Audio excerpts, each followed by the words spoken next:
Hi, I'm going to show you how to work this particular boom deck for music in context type questions for ABRSM grade 1.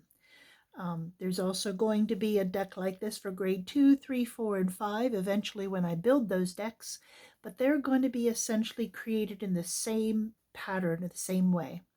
So you can see from this table of contents that there are 20 different questions for you to practice doing. Within each example of the 20 examples, there are 3 questions, and I'm going to show you how to use those navigation bars. You don't have to start with example number 1. You can start with any example you want. I'm going to go with example number 12 for today, okay? So I'm going to hit number 12. So you see here on the screen the example number 12 that has 8 bars of a piece of music. This particular piece of music is in bass clef, in the key of G major, in 4/4 time. The tempo is allegro. We've got some staccato notes and legato notes. We've got some accents. We've got some forte, piano, crescendo, diminuendo, accelerando, getting faster. So you have to know what all those signs and symbols are in order to be able to answer the questions. So down here are where the navigation buttons are for the 3 different questions that pertain to this piece of music. So I'm going to hit question 1, and the question asks, the melody gets gradually quicker in bar 5.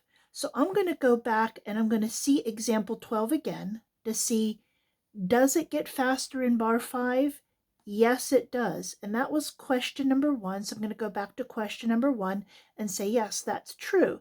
But before I do, you can see down here, there are also navigation buttons down here. We can go back to see the example. We can go back to question 1. We can also go back to question number 2, which we haven't done yet, but we'll go to question 1 to answer that first. So these are navigation buttons down here at the bottom that we can see the different questions that are being asked. We don't want to hit submit yet.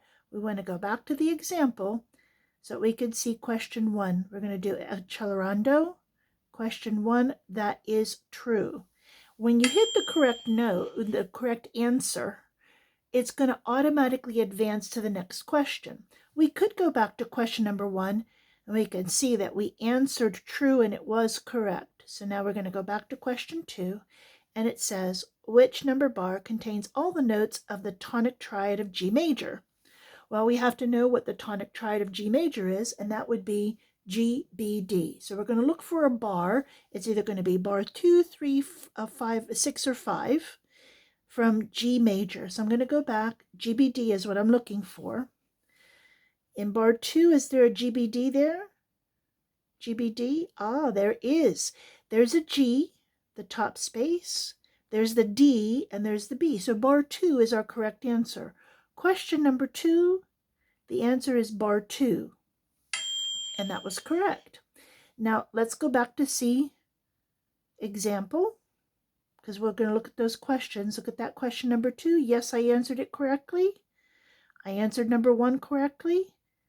Number 2, I answered correctly. So I'm just showing you how the navigation bars are, buttons at the bottom. Now I'm going to go to question 3. There are 3 individual questions on this particular screen. So if we want to go back and see the example, we can keep navigating back to it. So it says the highest note in the melody is A. Well, let's go look at the example to see what the actual highest note is. I'm going to skim through all the notes. I'm going to look, it looks like so far the highest note is G, because remember, we're in bass clef. I don't see any note that's higher than G.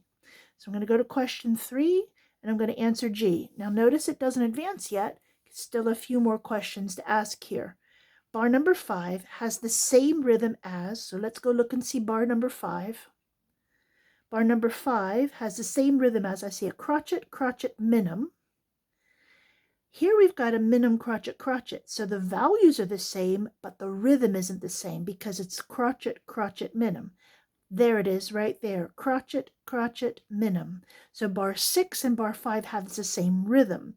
So in question 3, bar 6 has the same rhythm as bar 5. Notice it still doesn't advance yet. We've got another question to ask. The shortest note in the melody is A.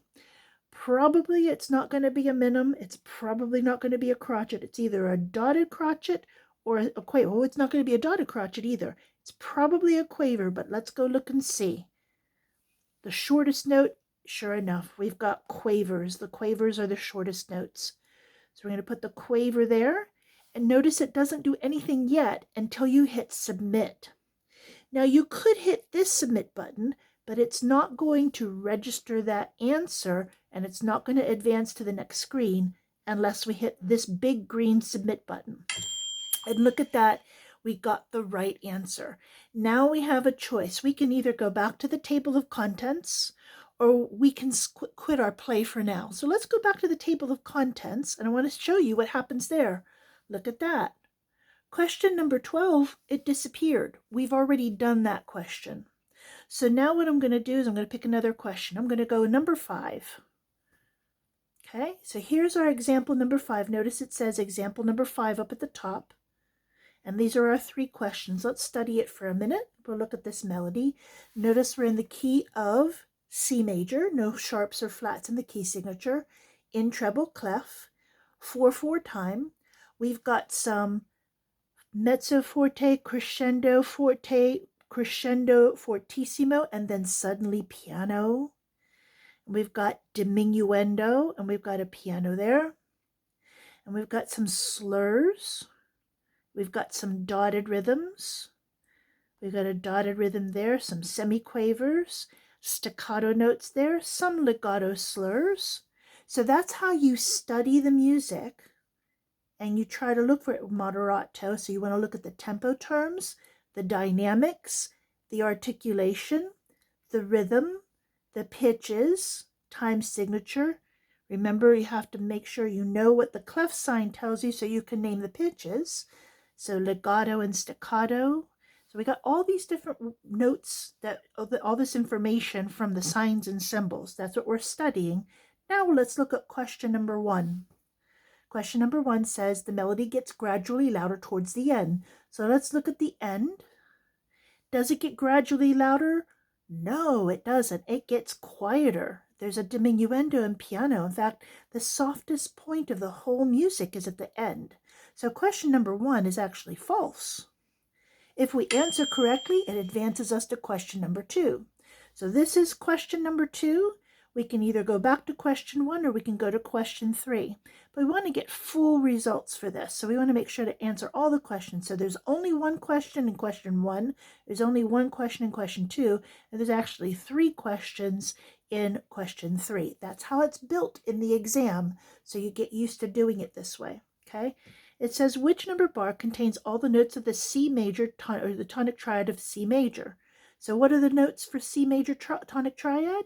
C, E, G. So we're going to look for a bar that has C, E, G. It is not a big enough spread. It's only a 4th. So we're not going to get all of the notes in the tonic triad. We're not going to get all the notes there either because it only goes up a 3rd. Here it only goes up a 4th. There's only a 4th of a spread here. We need 3 different notes, and it could be in, different places. Look at this. We have an E and a G and a C. Now notice it's not stacked C, E, G. It's not stacked in thirds like we know a tonic triad. It just says the 3 letters from the tonic triad. And the C, E, G, there's a C at the top, and then there's an E and there's a G. So it doesn't matter what order they're put in. Those 3 notes exist in bar number 5. So in question number 2, the answer is bar number 5. We answered it correctly, so it advances us to the 3rd question. Remember, there's 3 questions here. The longest note in the melody is A. Probably not going to be a crotchet or a semiquaver. It might be a minim or a semibreve. Let's go look and see. The longest note. Do you see any minims or semibreves? I sure do. I see a minim there, and I also see a semibreve. Which one's longer? The semibreve. So I'm going to go to question 3 and say semibreve. Bar 1 has the same rhythm as bar, let's go see, bar 1. Look at the rhythm. We have a crotchet and a dotted quaver, semiquaver, crotchet, crotchet. Where do we see that rhythm again? not in bar 2. I think it's bar 3, and it's the only other bar that has the exact same rhythm. So bar number 3, for question number 3, bar number 3. The note should be played detached in which bar? Let's go look the bar that has detached notes. There's our staccatos in bar number 7. So I'm going to go there and hit bar number 7. And I think I've answered them all correctly. I'm going to hit submit. And it was correct. So do we want to go back to the table of contents, or do we want to play again? Let's go back to the table of contents and look. Our question number 5 is missing. Now let's say we get back to the table of contents and we say, you know what, I don't want to play anymore. We can end play here. And that takes us back to the very beginning. So I hope that helps you understand how to play this particular deck. It's a lot of buttons to think about, but knowing how to navigate is really going to help.